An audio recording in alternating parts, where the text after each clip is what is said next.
को इंजेक्शन के साथ इतनी नशीली दवाएं देकर इतना चार्ज वसूला जाता था।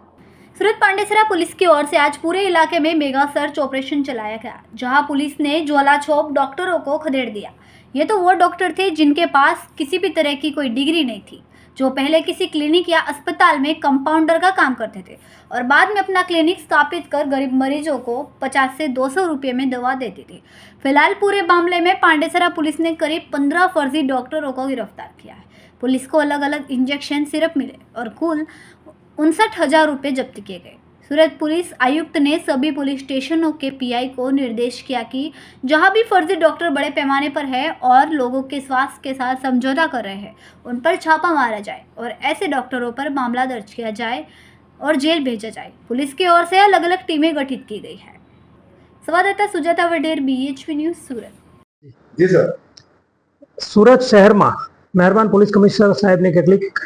બાતમી હકીકત અને ઇન્ફોર્મેશન મળેલ કે સુરતમાં છૂટાછવાયા ગેરકાયદેસર ડોક્ટરો પોતાની હાટડી ખોલીને પ્રેક્ટિસ કરે છે, જેના ભાગરૂપે સાહેબે સૂચના આપતા સેક્ટર 2 સાહેબ અને ઝોન 4 શ્રી વિજય ગુર્જર સાહેબના માર્ગદર્શન હેઠળ અમો તથા પાંડેસરા ટીમે બમરોલી રોડ પર તથા વડોદ ગામમાં સર્વે કરેલ, જેમાં કેટલાક તબીબો નકલી હોવાનું તથા પોતે અગાઉ કોઈ પ્રેક્ટિશનર ડોક્ટરને ત્યાં પ્રેક્ટિસ કરી હોય અને પટાવાળા તરીકે કામ કરેલો હોય અને કામ કર્યા બાદ પોતાનું ક્લિનિક ખોલીને બેસી ગયેલાની હકીકત જણાવેલી, જે વેરીફાઈ કરતા SMCની ટીમ સાથે રાખી અને ડોક્ટરોને વેરીફાઈ કરતા 15 ડોક્ટર ખોટા હોવાનું પ્રાથમિક રીતે મળી આવે। જે ખોટા ડોક્ટરો હતા તેમના સર્ટિફિકેટ અને દવાખાનાની ઝડપી કરતા કેટલાક ઇન્જેક્શન અને દવાઓ પણ અમને મળી આવેલ, જેમાં 61,000નો મુદ્દામાલ કબજે કરવામાં આવેલ છે તથા 15 જેટલા ડોક્ટરોને ધરપકડ કરવામાં આવી છે અને આ ડોક્ટરો પોતે પ્રાથમિક ધ્યાન મેડિકલનું ધરાવતા હોવાને આધારે લોકોને